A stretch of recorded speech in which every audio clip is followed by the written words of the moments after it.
একই রকম ডিমের পদ যখন আর ভালো লাগে না, তখন একটু মুখে স্বাদ বদলের জন্য এই ডিম ভাপা রেসিপিটা অসাধারণ। খুবই কম সময়ে তৈরি হয় আর খেতেও তেমনই সুস্বাদু। আজকের ভিডিওটা হচ্ছে ডিম ভাপা রেসিপি। কিভাবে বানাবো, কি কি লাগবে চলুন দেখে নিন। প্রথমে একটা পাত্র নিয়ে তার মধ্যে বেশ কিছুটা জল গরম করে নেব। জলটা গরম হয়ে গেলে ওর মধ্যে এখানে দিয়ে দিচ্ছি 4টে ডিম। ডিমটা 8 থেকে 10 মিনিট মতো সেদ্ধ করে নেব। আর এদিকে নিয়েছি পোস্ত, সর্ষে আর কাঁচা লঙ্কা। এটাকে খুব ভালোভাবে ফাইন পেস্ট করে নেব। এই বাটা মশলাটার মধ্যে দিয়ে দিচ্ছি 1.5 চামচ মতো টক দই।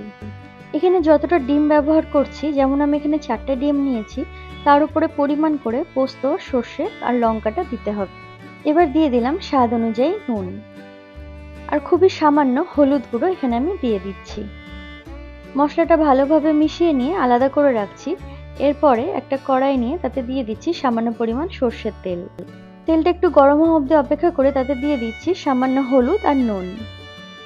এবার সেদ্ধ করে খোসা ছাড়িয়ে রাখা ডিমগুলো এই তেলের মধ্যে দিয়ে দিচ্ছি। তেলের মধ্যে ডিমগুলো দেওয়ার পরে কিছুক্ষণ নাড়াচাড়া করে নেব।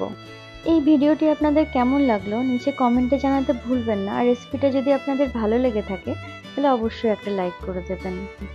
এই ভাজা ডিমগুলো একটা টিফিন কৌটোর মধ্যে তুলে নিয়েছি। এবার যে সর্ষে আর পোস্ত দিয়ে মশলাটা বানিয়েছিলাম সেটার মধ্যে দিয়ে দিলাম। মশলার সঙ্গে কয়েকটা ছেঁড়া কাঁচা লঙ্কাও দিয়ে দিলাম।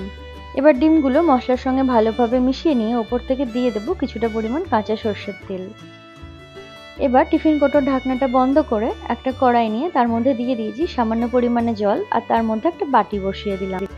বাটিটা বসিয়ে একটা ঢাকনা দিয়ে একদম লো ফ্লেম করে 10 মিনিটের মতো ঢাকা দিয়ে রাখবো। 10 মিনিট পরে বাটিটা ঠান্ডা হলে খুলে নিলে তৈরি ডিম ভাপা।